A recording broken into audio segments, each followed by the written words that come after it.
আসসালামু আলাইকুম রহমতুল্লাহি ওবরকাতুহ।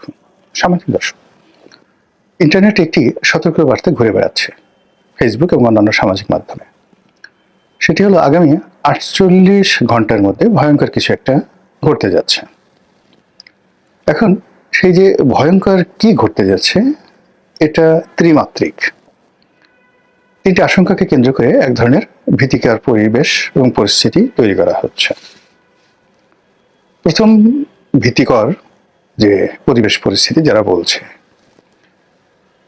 তারা বলার চেষ্টা করছে যে উসমান হাদির যে হত্যাকাণ্ড, তার দাফন কাফন তো হয়ে গেল, এরপর টার্গেট কে? ইতিমধ্যে বিভিন্ন রাজনৈতিক ব্যক্তিবর্গ যারা আছেন তারা নিজেদের আশঙ্কা ব্যক্ত করেছেন। যারা তরুণ নেতৃত্ব রয়েছেন প্রার্থী হিসেবে রাজনীতির ময়দানে, তারা ঘোরাফেরা করতে গিয়ে নানা রকম আশঙ্কার কথা তারা বলার চেষ্টা করছেন এবং তারা ভয় পাচ্ছেন যে আগামী ৪৮ ঘন্টার মধ্যে অনাকাঙ্ক্ষিত একটা ঘটে যেতে পারে তাদের জীবনে, রাজনৈতিক অঙ্গনে এই অনিশ্চয়তা। আরেকটি গ্রুপ বলার চেষ্টা করছে নানা রকম প্রচার এবং প্রোপাগান্ডা যে নতুন একটি বিপ্লবী সরকার আসছে এবং ৪৮ ঘন্টার মধ্যে সেটা হয়ে যাবে। এবং অনেকে বিপ্লবী সরকারের প্রধান রূপে কে হবেন ইত্যাদি ইত্যাদি নানা রকম ফটোকার্ড তৈরি করে সেটা এমনভাবে প্রচার করছেন এবং এটা মানে আমার দেশ সম্পাদক মাহমুদুর রহমান সাহেবকে সেই সরকারের প্রধান করে আমার দেশের ফটোকার্ড ব্যবহার করে একটি গ্রুপ এটা প্রচার করছে এবং আমার দেশ তাদের যে ভেরিফাইড পেজ আছে সেখান থেকে বলার চেষ্টা করছেন যে এটা অপপ্রচার, এই ধরনের কোনো সংবাদ আমার দেশ দেয়নি এবং আমার দেশ সম্পাদক এই রকম কোনো কর্মকাণ্ডের মধ্যে জড়িত নন।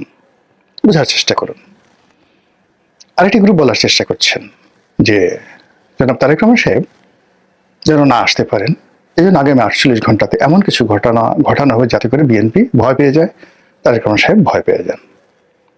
এই গ্রুপের দ্বিতীয় যে অপশন সেটা হলো আগামী ৪৮ ঘন্টায় এমন কিছু করা হবে, সেক্ষেত্রে যদি প্ল্যান এ, মানে তারেক রহমান সাহেব আসবেনই না, এটা হলো প্ল্যান এ, যদি প্ল্যান এ ফেল করে অর্থাৎ তারেক রহমান সাহেব তারপর আসেন, তাতে করে তার সেই আগমনী এটি যেন আনন্দমুখর না হয়, তার অনুষ্ঠানে যেন লোকজন না যায়, ঢাকা শহরে যেন কাউন্টার একটা অবস্থা থাকে, এরকম একটা দৌড়াদৌড়ি অবস্থা শহরে যেন তৈরি হয়।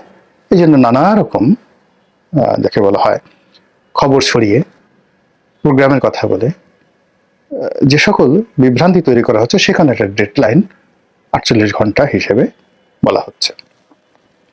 আপনি যদি ধরেন যে আমি এই ভিডিওটি যে সময়টিতে করছি এখান থেকে ৪৮ ঘন্টা আজকে থেকে ধরেন, যেটা আজকে ২১ তারিখ, ২১শে ডিসেম্বর, তাহলে ২১শে ডিসেম্বর চলে গেল, ২২, ২৩, মানে এই দুই দিন যদি ধরেন, ২৪ তারিখে হলো ডেডলাইন, আর ২৫ তারিখ সকাল মানে দুপুরের সময় জনাব তারেক রহমান সাহেব আসবেন। তাহলে ঘুরে ফিরে মোটামুটি ২৩ তারিখ রাত্রি অথবা ২৪ তারিখ দুপুর পর্যন্ত এই সময়টিকে ৪৮ ঘন্টার একটা মাহেন্দ্রক্ষণ, মানে সেই মাহেন্দ্রক্ষণ একটি কিছু ঘটানোর জন্য প্রচার চালানো হচ্ছে। এর বাইরে আওয়ামী লীগের পক্ষ থেকে নানা রকম ফিসফাস, নানা রকম কথাবার্তা, যেগুলো এই বাংলাদেশে বসে আমাদের পক্ষে এগুলো উচ্চারণ করাটাও আমাদের পক্ষে উচিত না, সম্ভব না। কিন্তু আওয়ামী লীগের যে অসংখ্য বট বাহিনী এখন আছে, তারপর যারা মূল ধারার একসময় খুব সেলিব্রিটি ছিলেন গণমাধ্যমের, খুব বড় সাংবাদিক, রাজনৈতিক বিশ্লেষক, তারা প্রকাশ্যে দেশের বাইরে থেকে আগামী ৪৮ ঘন্টার মধ্যে যে সকল ঘটনা ঘটতে পারে যে আশঙ্কার কথা বলছে, মানে এটা না বলাই ভালো, খুবই খারাপ কথা তারা বলছে। থার্ডলি হলো যে ভারত এই মুহূর্তে খুব উত্তেজনা দেখাচ্ছে প্রকাশ্যে। স্বয়ং নরেন্দ্র মোদী, মমতা ব্যানার্জি, শশী থারুরের মতো বিখ্যাত ব্যক্তি, ভারতের পররাষ্ট্র সচিব, মানে অমিত শাহ, অন্যান্য যে সকল কূটনৈতিক অঙ্গনের সরকার এবং বিরোধী দলে যারা আছেন, প্রায় সবাই বাংলাদেশের ব্যাপারে মারাত্মক প্রতিক্রিয়া দেখাচ্ছেন। ভারতের যে সকল সাংবাদিক বাংলাদেশ নিয়ে কন্টেন্ট তৈরি করেন, বিভিন্ন পত্রপত্রিকা লেখেন, সাক্ষাৎকার দেন, এমনকি বিবিসিতে কথাবার্তা বলেন, তারা সবাই বলার চেষ্টা করছেন যে ভারতের ধৈর্যের বাঁধ ভেঙে গেছে এবং তারাও এই 48 আওয়ার্স শব্দটি উচ্চারণ করছে। আমি নিজে খুব অবাক হয়ে যাই যে এই সকল বাক্যগুলো একসঙ্গে মিলল কি করে, এরা তো পরস্পর বিরোধী পক্ষ। তো কেউ যদি 48 আওয়ার্স বলে, তো অন্যরা রাগ হয়ে বলবে যে না, এখানে 48 আওয়ার্স হবে না, এটা 64 ঘন্টা হবে। আরেকজন বলবে না 24 ঘন্টা, আরেকজন বলবে না 30 ঘন্টা। কিন্তু এখানে এই মুহূর্তে বাংলাদেশ নিয়ে যারা উদ্বিগ্ন, বাংলাদেশের রাষ্ট্র ক্ষমতায় আসা, থাকা, যাওয়া ইত্যাদি নিয়ে যারা রীতিমতো ইঁদুর দৌড়ের উপর আছেন, এই মুহূর্তে যারা রাজনৈতিক সুবিধা নিতে চাচ্ছেন বা সুবিধা হারাতে চাচ্ছেন, সকল পক্ষের মধ্যে একই সঙ্গে এই 48 আওয়ার্স যে শব্দটি, এটি কেন বের হয়ে গেল বা বের হয়ে যাচ্ছে, এটা নিয়ে আলোচনা করার চেষ্টা করব। প্রথম, আপনারা যারা নিশ্চিন্ত হতে চান যে কিছুই ঘটবে না, তারা হতে পারেন এই কারণে যে কখনো তারিখ ঘোষণা করে, ডেডলাইন দিয়ে কখনো মারামারি হয়নি, কখনো এরকম একেবারে সময়ক্ষণ মাহেন্দ্রক্ষণ বর্ণনা করে পৃথিবীর কোনো দুর্ঘটনা অথবা সুঘটনা ঘটানো যায়নি। নর্মালি এই ধরনের পরিবেশ পরিস্থিতি তৈরি হয় সেই যাকে বলা হয় একটা আতঙ্ক এবং ভয় সৃষ্টির জন্য। এটা অর্ধেক আপনি ধরেন পৃথিবীর, মানে যাকে বলা হয় যত এই ধরনের আতঙ্ক ছড়ানো হয় তার 50% ভয়েট, 50% যাকে বলা হয় বোগাস, এবং কেবলই মাত্র স্বার্থ সিদ্ধির জন্য এই কাজগুলো করা হয়। তো সেই অর্থে 48 আওয়ার্সের মধ্যে কিছুই হবে না, অর্থাৎ 24 তারিখ পর্যন্ত কিছুই হবে না। যা কিছু হওয়ার বা যেভাবে স্বাভাবিকভাবে যা কিছু চলছে ওভাবেই চলবে। যে আতঙ্কের কথাগুলো বলা হচ্ছে সেই আতঙ্কগুলো হয়তো ঘটবে না 50% ক্ষেত্রে। আর আরেকটি আতঙ্কের বিষয় রয়েছে, সেটি হলো যে যখন মানে সকল মানুষের মুখ দিয়ে, অন্তর দিয়ে, যাকে বলা হয় চোখ মুখ দিয়ে, পঞ্চ ইন্দ্রিয় দিয়ে একটি বিষয় অনুভূত হয় এবং মানুষের জবান দিয়ে একটি কথা বের হয়ে যায়, তখন সেটা প্রকৃতি ঘটিয়ে দেয়। উদাহরণ হিসেবে বলি, যেমন শেখ হাসিনা পালায় না, শেখ হাসিনা পালিয়ে যাবেন, বাংলাদেশে টিকতে পারবেন, এই কথাগুলো কিন্তু আগস্ট মাসের 5 তারিখের আগে, মানে যখন মেট্রো রেল পুরলো এবং শেখ হাসিনা যখন ওটা দেখতে গেলেন, ঠিক তার আগে তিনি খুব বড়াই করে বলেছিলেন যে শেখ হাসিনা পালায় না, সংবাদ সম্মেলনে পালাবে না। ওয়াজির কাদের বলেছিলেন যে মরে গেল পালাবো না, মির্জা ফখরুলের বাড়িতে গিয়ে উঠবো, থাকতে দেবেন তো। মানে এই যে তার যে কথা, এগুলো কান্নার মতো ছিল এই কথাগুলো। এখন এই কথাগুলো তিনি বলতে চাননি, কিন্তু তার মুখ দিয়ে কিন্তু বের হয়ে গেছে। শেখ হাসিনা কোনোদিন পালাবেন না, পালায় না, এই কথাগুলো তিনি বলতে চাননি বা অতীতে কখনো বলেনি, কিন্তু ওই সময় তার মুখ দিয়ে এই কথাগুলো কিন্তু বের হয়ে গেছে। টেকনাফ থেকে তেঁতুলিয়া পর্যন্ত সমস্ত মানুষ গত কয়েক বছর যাবৎ শুধু বলছিল যে আওয়ামী লীগের জন্য এমন একটা পরিণতি আসবে যে তাকে পালাতে হবে। একই অবস্থা বঙ্গবন্ধুর ক্ষেত্রে। বঙ্গবন্ধুর 15ই আগস্টে যে নির্মম পরিণতি এলো, সেটা কিন্তু বঙ্গবন্ধুর যারা ঘনিষ্ঠজন তারা 1974 সনে টের পেয়েছিলেন। আমাকে একজন লোক বলছিলেন জনাব তাজউদ্দিন আহমেদ সম্পর্কে, ভদ্রলোকের নাম আমার মনে নাই, খুব সিনিয়র একজন পলিটিশিয়ান। তো তিনি সেই 1974 সনে দিল্লিতে যাচ্ছেন, তাজউদ্দিন সাহেব, এবং দিল্লি এয়ারপোর্টের তার সঙ্গে তার দেখা হলো। এবং তখন যে ভদ্রলোক আমাকে বলেছেন তিনি বঙ্গবন্ধুর খুব ঘনিষ্ঠজন ছিলেন, আর তাজউদ্দিন সাহেব তখন বঙ্গবন্ধুর বৃক্ষে পরিণত হয়েছিলেন, তাকে দেখতে পারতেন না। তখন তাজউদ্দিন সাহেব ওই ভদ্রলোকের হাত ধরে বললেন যে দেখো, তোমার নেতা নিজেও মরবেন, আমাদেরকেও বাঁচতে দেবেন না। দেখুন, তাজউদ্দিন সাহেব মরেছেন, বঙ্গবন্ধু মরেছেন, এবং এই কথা 1 বছর আগে দিল্লি এয়ারপোর্টে তারা কিন্তু পরস্পর আলোচনা করেছে। এবার আমি আমার নিজের একটা অভিজ্ঞতার কথা বলি। 2012 সনে পার্লামেন্টারি কমিটির বৈঠক হচ্ছে। শেখ হাসিনা খুব ঘনিষ্ঠ একজন মানুষ, যিনি এমপি ছিলেন, মন্ত্রী ছিলেন, খুব বড় মন্ত্রী ছিলেন, এবং খুবই জ্ঞানী গুণী জাননেওয়ালা একজন লোক। এক নামে বলবেন, যেহেতু এখন তিনি জেলে আছেন, আমি এই কথাটা বলতে চাচ্ছি না, তার নামটা বলতে চাচ্ছি না, কিন্তু ঘটনা বলতে চাচ্ছি।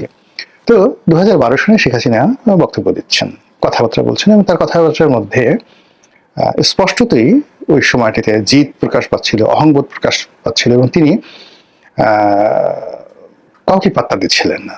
যেমন তিনি বলছিলেন যে দেখো আল্লাহ আমাকে ক্ষমতা এনেছে, তোমরা কেউ আমাকে ক্ষমতা আনোনি। এমপিদের বলছিলেন তোমাদের কোনো ক্ষমতা নেই, তোমরা সবাই কাটা খাওয়া বিলাই। জাস্ট এই কথাগুলো তিনি বলছিলেন। তারপরে তোমাদের লজ্জা নাই, শরম নাই, এবং তোমাদেরকে যদি মানে ওই কাটা খাওয়া বিলাইয়ের মতো কাটা দেওয়া হয়, সবাই গর্ত থেকে বের হয়ে আসে, আবার মানে বিলাইকে যেভাবে পাশার উপর বাড়ি দেওয়া হয় ওই গোপালগঞ্জের আঞ্চলিক ভাষায়, বিলাই আবার চোখের তলে পলায়, আবার সেই কাটা দিলে মিউ মিউ করে সামনে চলে আসে, তোমরা হলে সেই রকম।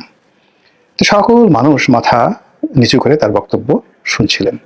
আব্দুল জলিল সাহেব তখন জীবিত, তোফায়েল সাহেব, রাজাক সাহেব, মানে সকলে মিলে তার সেই অপমান কিন্তু সবাই হজম করছিলেন। রাজাক সাহেব তখন জীবিত ছিলেন কিনা আমি বলতে পারবো না, যাই হোক।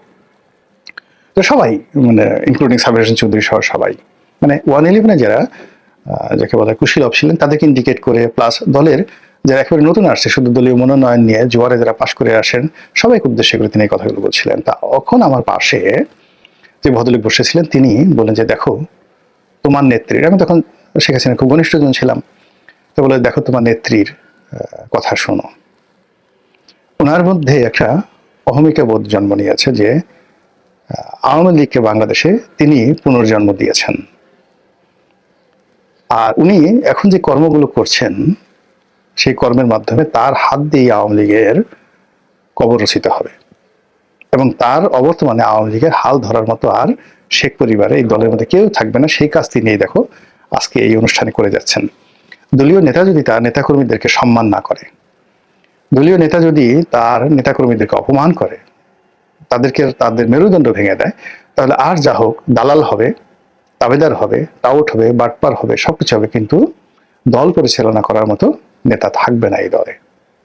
2012 সনে সেই ভদ্রলোকের বক্তব্য। তারপরে তিনি দলের সঙ্গে ছিলেন, মন্ত্রী হয়েছেন, সবকিছু হয়েছেন, এখন আবার জেলে আছেন।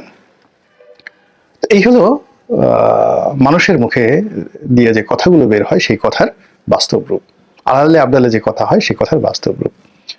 তো এভাবে আপনি বেগম জিয়ার কথা চিন্তা করেন, তারেক রহমান সাহেবের কথা চিন্তা করেন, তাদের জীবনের যে খারাপ পরিণতিগুলো এসেছিল সেই খারাপ পরিণতিগুলো কিন্তু মানুষের মুখে মুখে ঘুরে ফিরে বেড়াতো, এবং তাদের এখন যে সকল দুর্নাম বদনাম আছে রাজনৈতিক অঙ্গনে যাদেরই আছে, এই কথাগুলো কিন্তু সেই আগেই তাদের মুখ দিয়ে বের হয়ে গিয়েছিল। আপনি দেখুন এই সময়টিতে ডক্টর মোহাম্মদ ইউনূস যা করছেন, জামাত যা করছেন, অন্যান্য মানে যে সমস্ত লোকজন করছেন, তা কিন্তু আমাদের দেশের আমজনতা অনেক আগেই সেই বলে দিয়েছে যে এটা হতে পারে, জামাত ক্ষমতা আসলে এই কাজ করবে, ক্ষমতা পেলে এই কাজ করবে, বিএনপি যদি আগামীতে দেশ পরিচালনার দায়িত্ব পায় তারা এই ভুল করবে, ইত্যাদি ইত্যাদি ইত্যাদি সবকিছু দেখেন সেই ঘটনাগুলি কিন্তু ঘটে যাচ্ছে। সেক্ষেত্রে 48 ঘন্টার যে টাইম ফ্রেম, এই টাইম ফ্রেম নিয়ে যখন 18 কোটি মানুষের যে বিরাট অংশ, সচেতন অংশ, তারা একই চিন্তা করবে, একই আতঙ্ক অনুভব করবে, এবং একই বিশ্বাস দ্বারা লালিত হবে, এবং তারা মনে করবে এরকম একটা কিছু ঘটা আসলে উচিত, মানে ঘটতে পারে কিন্তু সেটা যে উচিত, ইট শুড বি, এটা দরকার, এটা প্রয়োজন, 48 ঘন্টা কিছু একটা ঘটা দরকার। এই জিনিসগুলো যখন মানুষের মধ্যে আসবে, অর্থাৎ তারা বর্তমান অবস্থা নিয়ে সন্তুষ্ট নয়, দুর্বিষহ সময় পার করছে, তাদের চোখের সামনে যা কিছু দেখছে, অল্টারনেটিভ যা কিছু দেখছে, সেই অল্টারনেটিভ বিষয়গুলো তাদের ভালো লাগছে না, নেতা পছন্দ হচ্ছে না, নেত্রী পছন্দ হচ্ছে না, কর্মকাণ্ড পছন্দ হচ্ছে না, কথাবার্তা পছন্দ হচ্ছে না, প্রতিদিন যে সকল দৃশ্য পছন্দ হচ্ছে না, তারা এর বাইরে অলৌকিক কিছু একটা চিন্তা করছে, সেই চুলকার কবেকার অন্ধকার বিদিশা নিশা, সেই বনলতা সেনের মতো। যে বনলতা সেনের যিনি কবি, তিনি সারা পৃথিবী ঘুরছেন, সেই বন থেকে বনান্তরে, পাহাড় থেকে সমুদ্রে, সমুদ্র থেকে সেই দারুচিনির দ্বীপে, কিন্তু কোথাও তিনি স্বস্তি পাচ্ছেন না, কোথাও তিনি নিরাপত্তা পাচ্ছেন না। ঠিক সেই সময়টাতে নিজের মনের মধ্যে তার হঠাৎ করে উদয় হলো নাটোরের বনলতা সেনের কথা, আর সেই বনলতা সেনের তিনি একটা চরিত্র অঙ্কন করলেন, চুল তার কবেকার অন্ধকার বিদিশার নিশা। এই হলো মানুষের কল্পনার শক্তি। তো এখন আপনি যদি আপনার আশেপাশের যে কোনো ঘটনা দ্বারা স্বস্তি না পান, কাউকে আপনার ভালো না লাগে, এবং অল্টারনেটিভ যে জিনিসগুলো plan A B C D যা কিছু আসুক না কেন, কোনোটার মধ্যে আপনি স্বস্তি শান্তি খুঁজে পাচ্ছেন না, তখনই আপনি অলৌকিক কিছু চিন্তা করেন, নেতিবাচক অথবা অথবা ইস্তিবাচক। অনেক সময় মানুষ বলে যে আমার মরে যাওয়া ভালো, এর সাথে আল্লাহ তুমি আমাকে নিয়ে নাও, আল্লাহর গজব নাজিল হয়ে যায়, বেঁচে থেকে লাভটা কি? এইরকম যখন মানুষের জীবনে মানে আকাঙ্ক্ষা জাগ্রত হয়, জাতিগতভাবে সমাজ পরিবার এই ধরনের অভিশাপগুলোকে যখন তারা আহ্বান করে, তখন ঠিকই এই পৃথিবীতে সেই অভিশাপ কিন্তু ঘটে যায়। বহু নজির আছে। মহান আল্লাহ আমাদের সবাইকে হিদায়াত দান করুন এবং আমাদের জন্য যেটি কল্যাণকর সেটি আল্লাহ রাব্বুল আলামিন আমাদের জন্য বরাদ্দ করুন।